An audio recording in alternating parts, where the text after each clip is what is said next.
Assalamualaikum warahmatullahi wabarakatuh. Alhamdulillahirabbil alamin. Allahumma shalli wa sallim ala sayyidina Muhammadin wa ala alihi washabihi ajmain. Amma ba'du. Bertemu kembali kita pada pelajaran pendidikan Al-Qur'an. Kali ini meneruskan materi yang kemarin, yakni hari kiamat di dalam Al-Qur'an, ya, yang sudah kita pelajari, yakni surah Al-Zalzalah dan surah Al-Qari'ah. Ayat Al-Quran tentang hari kiamat ini yang kita pelajari ada dua, ya, surah Al-Qari'ah dan surah Al-Zalzalah. Padahal dalam Al-Quran urutan yang pertama itu adalah Al-Zalzalah, ya, lalu yang keduanya Al-Qari'ah. Sedangkan di buku itu surah Al-Qari'ah, baru Al-Zalzalah, ya. Al-Zalzalah itu di urutan yang ke surah yang ke-99, ya, sedangkan Al-Qari'ah itu pada urutan yang ke-101. Oke, baik. Kiamat sendiri terbagi dua, yaitu kiamat sugra dan kiamat kubra, ya. Kiamat sugra ini adalah kiamat kecil, ya. Kemudian kiamat kubra adalah kiamat besar, ya. Kiamat kecil itu adalah ajal kematian, ya, setiap yang bernyawa, ya.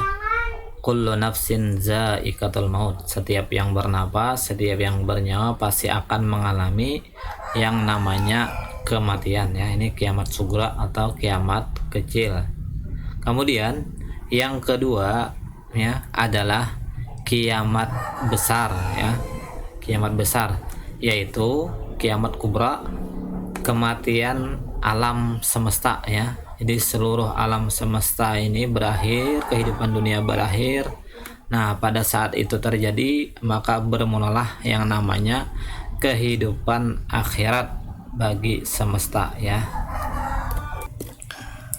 Kiamat, baik kiamat kecil, kiamat sugra ataupun kiamat kubra, ya, ini sama-sama tidak diketahui, ya, tidak dapat diketahui kapan waktunya, ya.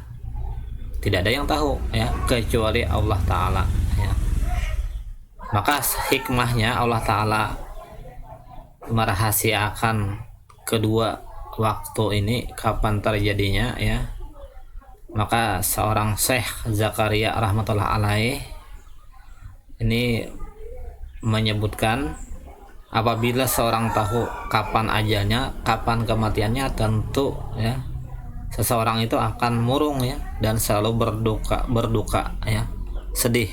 Coba misalkan kita bayangkan, seandainya kita tahu bahwa misalkan nanti bulan November, nah, kematian, jadwal kematian, nah pasti akan berduka, akan murung, ya. Nah, akan sedih, akan terus memikirkan itu, ya. Makanya Allah Ta'ala merahasiakannya, di antara hikmahnya, ya. Nah, kita tidak berduka, tidak sedih, ya. Begitu juga dengan dirahasiakannya hari kiamat, ya, tidak ada yang tahu, ya.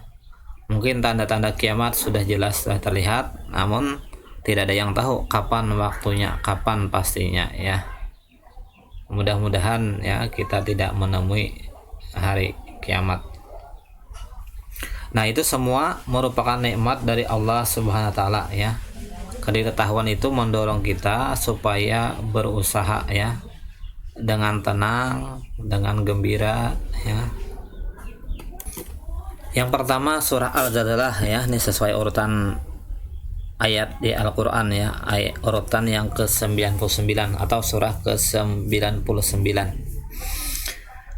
Ini termasuk surah Madaniyah, ya. Surah Madaniyah artinya surah yang diturunkan, surah Al-Quran diturunkan pada masa di Madinah, ya. Waktunya di Madinah yaitu setelah hijrah, ya. Di sini disebutkan termasuk surah Madaniyah. Diturunkan sesudah surah An-Nisa ya. Di antara ciri-cirinya surah Madaniyah ini adalah ayatnya panjang-panjang atau pendek-pendek nih. Ya. Biasanya sudah ya ayyuhallazina amanu ya, biasanya karena ini sudah orang yang beriman, itu ciri-cirinya ya. Ciri-ciri daripada surah Madaniyah. Oke.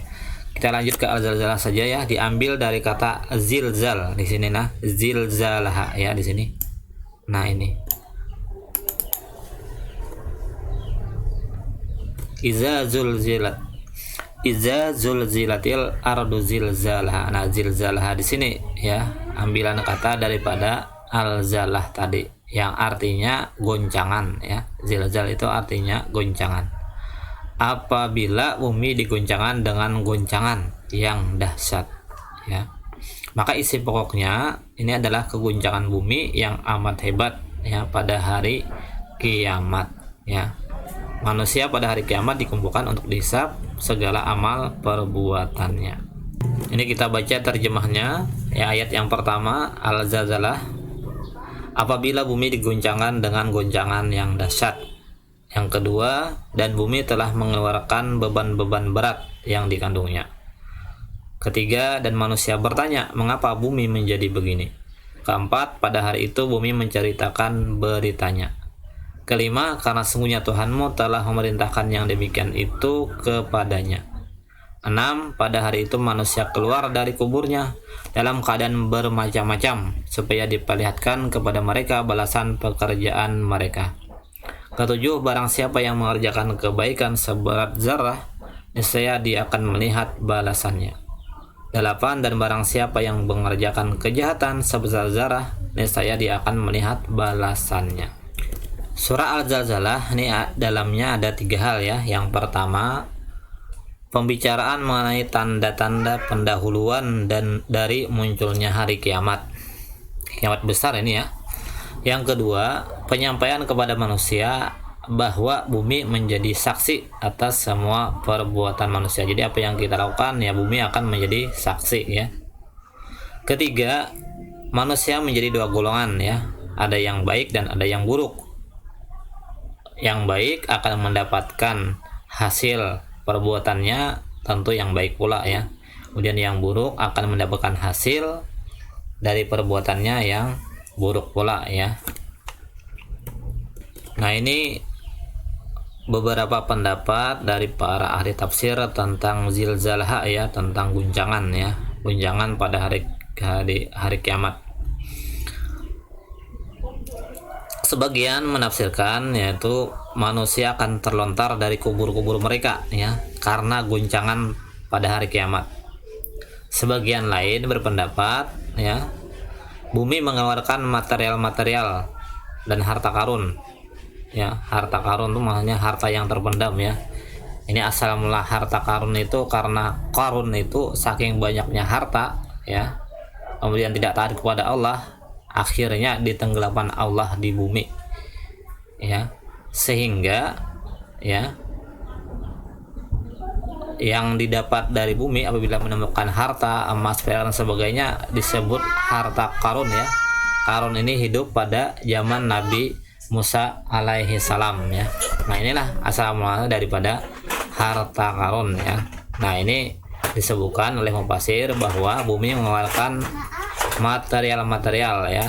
Jadi emas, berlian dan sebagainya akan keluar dari bumi. Nah, itu pendapat para ahli tafsir yang lain ya. Ada juga yang mendapat batu besar lapa di bumi akan keluar sebagaimana gunung berapi meletus ya.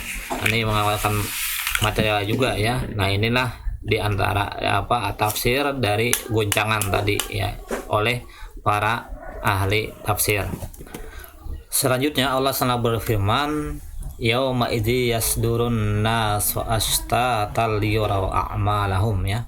Pada hari itu manusia keluar dari kuburnya astatan ya, bermacam-macam nih, bagian tersebar yang disebutkan di sini, liyuraw, supaya diperlihatkan a'malahum ya.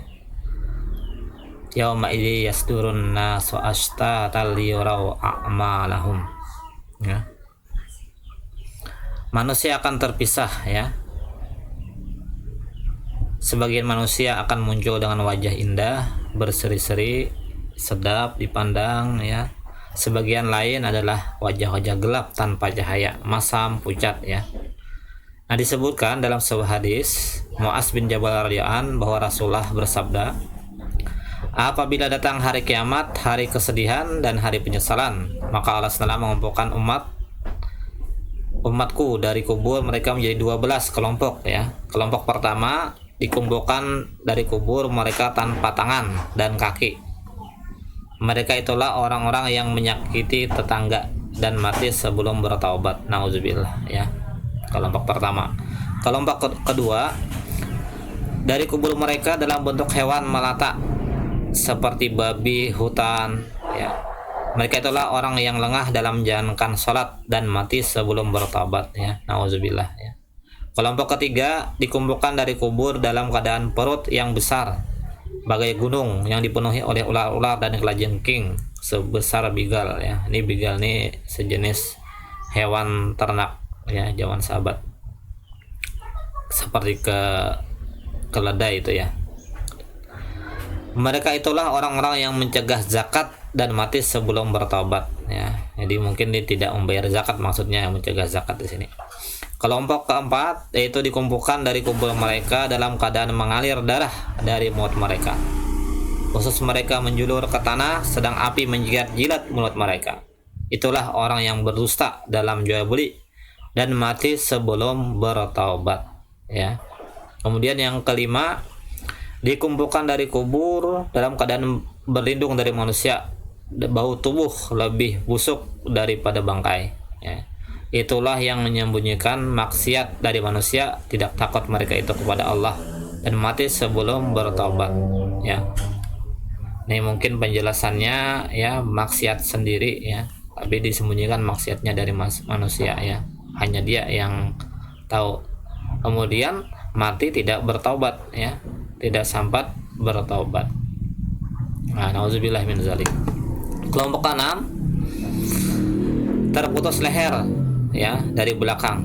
Itulah yang tidak menyaksikan dan membuat kedustaan ya. Mati sebelum bertaubat. Yang menyaksikan di sini maksudnya enggan menjadi saksi mungkin ya. Misalkan ada sidang atau dan sebagainya, tidak mau menjadi saksi. Nah, ya, misal mungkin begitu ya penjelasannya. Dan membuat kedustaan ya, berdusta lagi, mati sebelum bertaubat. Kelompok ketujuh dikumpulkan dari kubur mereka tanpa lidah, darah dan nanah mengalir dari mulut mereka. Itulah orang yang mencegah kesaksian yang benar lalu mati sebelum bertaubat.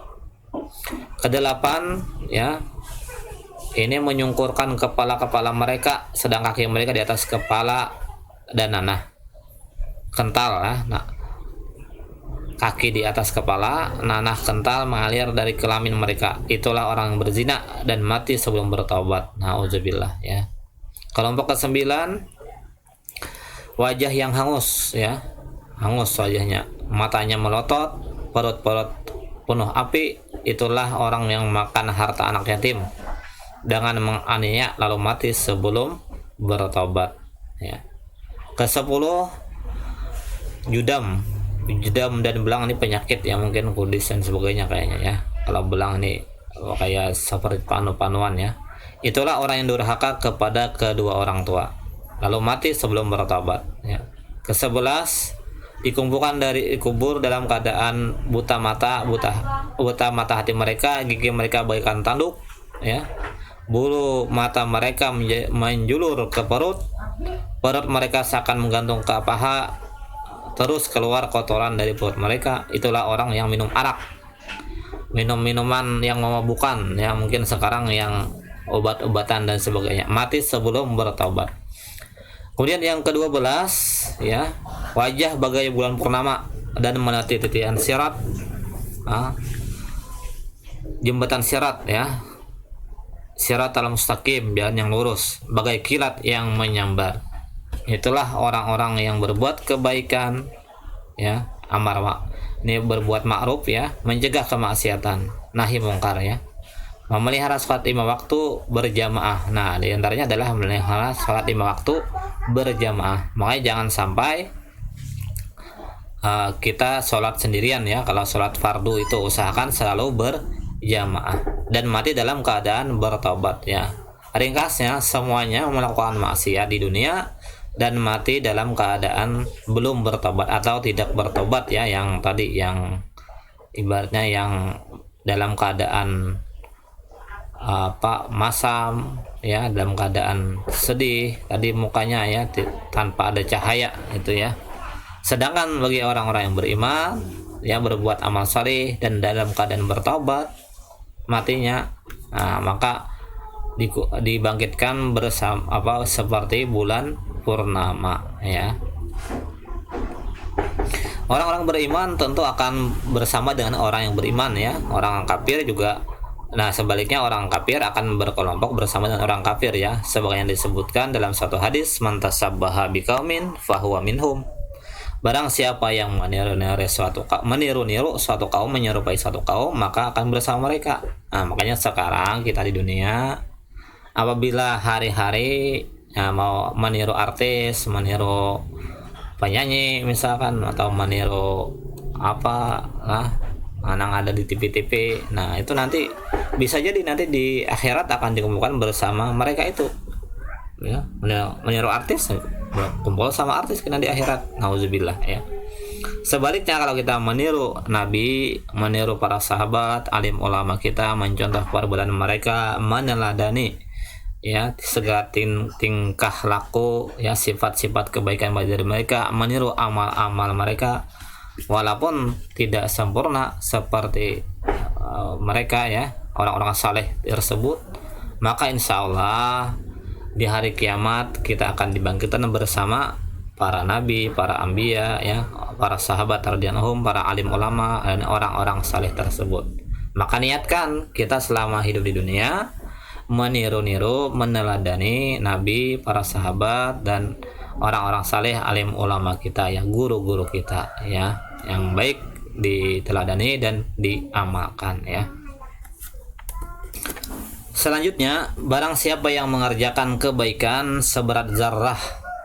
Zarrah ini istilahnya mungkin atom ya. Ini ada yang menyebutkan sebagai semut kecil ya, pasir atau debu yang menempel di tangan ketika orang menaruh tangannya di atas tanah. Jadi kalau kita menaruh tangan di atas tanah, kemudian tangan itu ditarik lagi, diangkat lagi, nah ada debu yang menempel ya. Itu mungkin zaman dulu tuh disebut zarrah, artinya kecil sekali ya. Jadi siapapun yang melakukan kebaikan ya yang kecil sekali ya, maka akan mendapat balasannya. Sebaliknya, orang yang mengerjakan kejahatan ya yang kecil sekalipun, nanti di akhirat akan melihat balasannya ya, akan mendapatkan balasannya ya. Ini pada kesimpulannya ya, ayat ini merupakan satu bentuk dari ayat yang mengguncang manusia dan menunjukkan bahwa perhitungan Allah SWT pada hari pengadilan kelak sungguh luar biasa ya, tepat, halus, sensitif ya. Jadi sangat peka, sangat adil ya. Yang kecil pun akan dihitung ya, akan diteliti ya, akan diperhitungkan ya, bukan hanya yang besar-besar ya. Maka boleh jadi kita ya dalam hidup di dunia ini, dalam sehari-hari pun ya biasanya ini yang terjadi adalah kita tersandung itu ketika kita ada batu kecil ya. Kalau batu besar tidak tersandung ya, mungkin terampak aja batu besar itu bila ada melihat ya. Tapi jarang juga, biasanya yang terjadi adalah tersandung dengan hal-hal batu yang kecil ya. Artinya apa maknanya? Kita kadang-kala di dunia ini kita anggap itu hal yang remeh temeh ya. Nah ini bisa jadi nanti menjadi penyesalan di hari kiamat ya. Makanya jangan sampai kita meremehkan suatu kebaikan, dan jangan sampai kita juga menyepelekan, meremehkan kejahatan ya. Jangan sampai menzalimi orang lain ya. Misalkan memakai barang orang lain tanpa izin, nah ini mungkin kita anggap, mungkin kalau di di kelas atau di sekolah misalkan memakai sepatu orang lah, ini walaupun kita anggap ini remeh ya, tetapi ini sebenarnya suatu kezaliman ya, menjalimi kawan. Pas kawan hendak ke mana, hendak memakai memakai sandal, hendak memakai sepatu, sepatunya hilang, akhirnya dia berjalan tanpa sepatu ya. Nah, ini menzalimi ya, ini jangan sampai ya. Atau juga misalkan ya, ada kawan lagi tengah dia makan mie atau makan ringan, tiba-tiba kita datang lalu mengambil makan itu tanpa izin ya, lalu mau makan. Nah, ini bahaya ya, jangan sampai begitu ya. Ini kayak mencuri, memeras, menzalimi ya. Siapa tahu dia tidak ikhlas ya. Mungkin adalah di tampilannya ya tersenyum, mungkin tersenyum dipaksakan saja atau tertawa ya, tapi dalam hati siapa tahu lah. Nah, ini memakai barang orang lain tanpa izin, mengambil hak orang lain ya, walaupun kecil nilainya. Nah, maka jangan sampai ya, jangan sampai kita meremehkan kejahatan ya.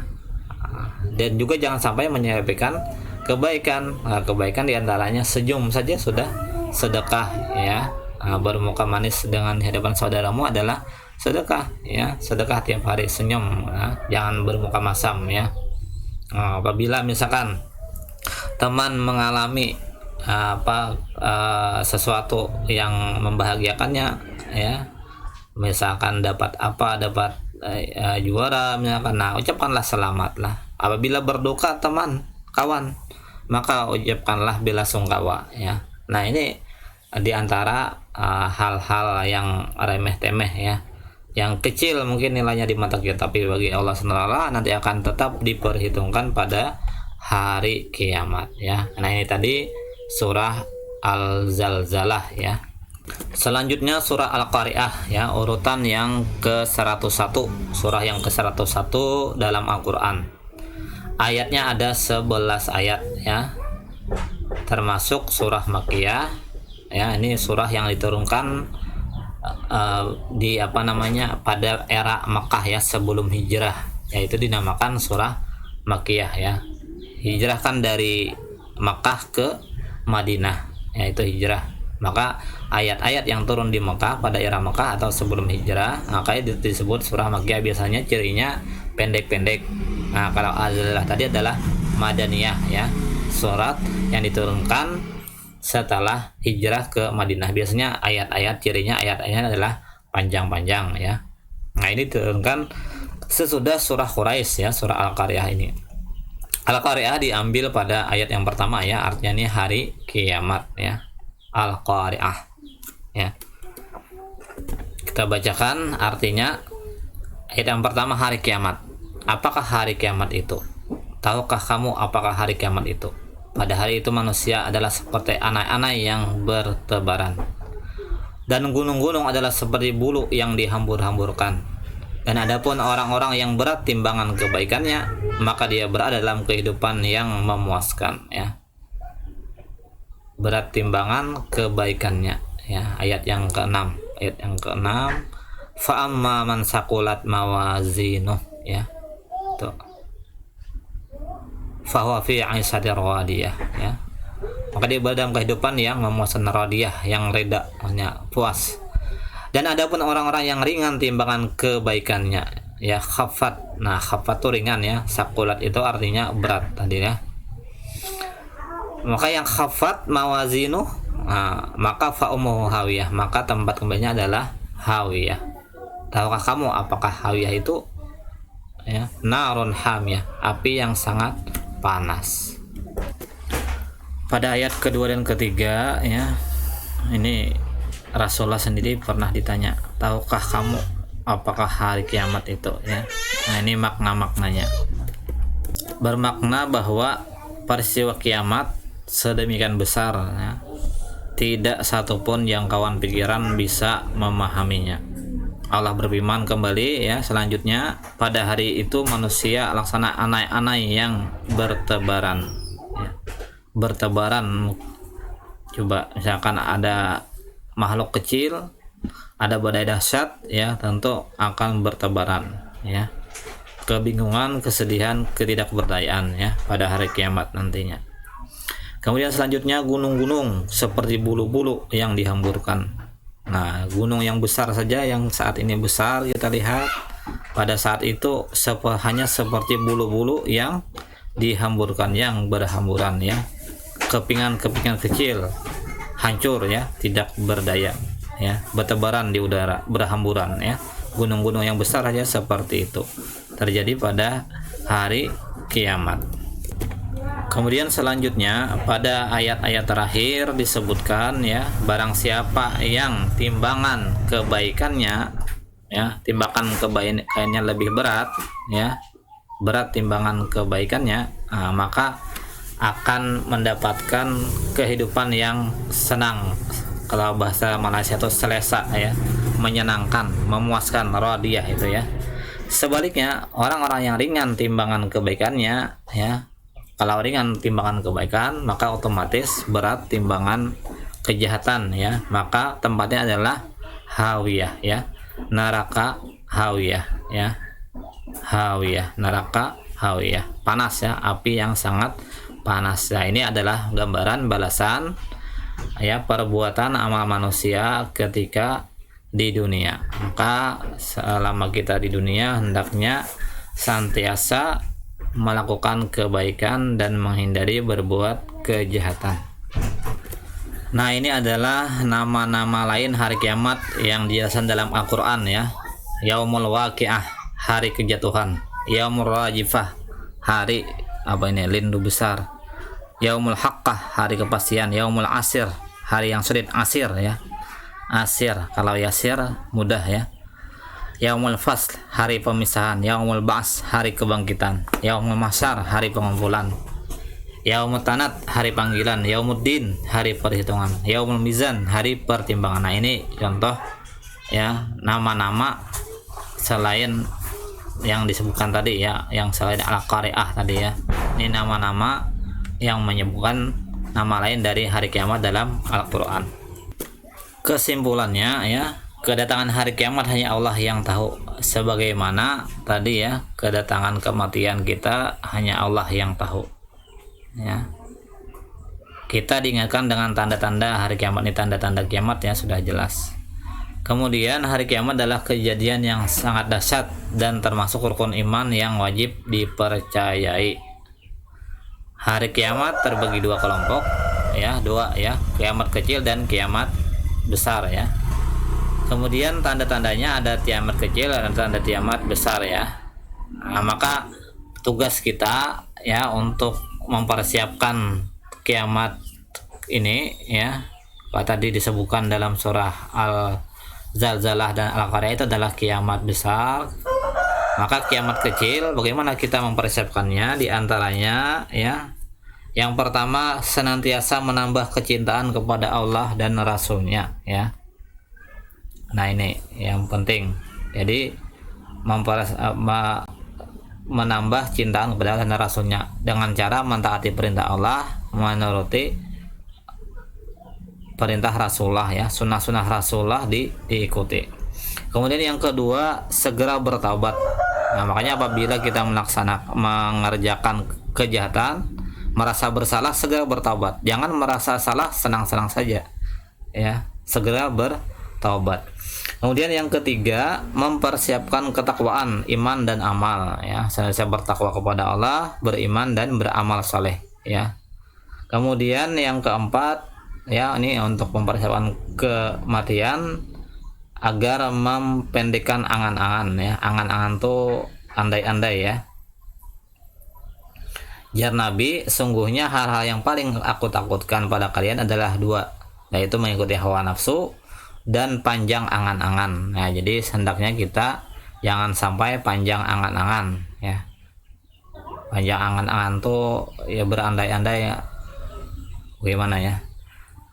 Mengikuti hawa nafsu itu dapat menutup dari kebenaran. Nah, panjang angan-angan ini cinta dunia ya, dan takut mati akhirnya ya, mengumpulkan harta di dunia banyak-banyak ya. Seakan-akan hidup 1000 tahun ibaratnya.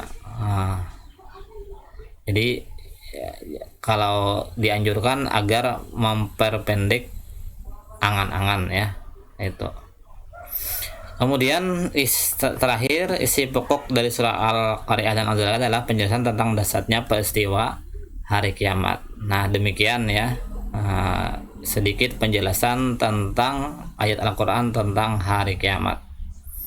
Kita akan berjumpa lagi pada materi berikutnya, yaitu tentang nilai-nilai keimanan. Salah hilaf, mohon maaf. Wassalamualaikum warahmatullahi wabarakatuh.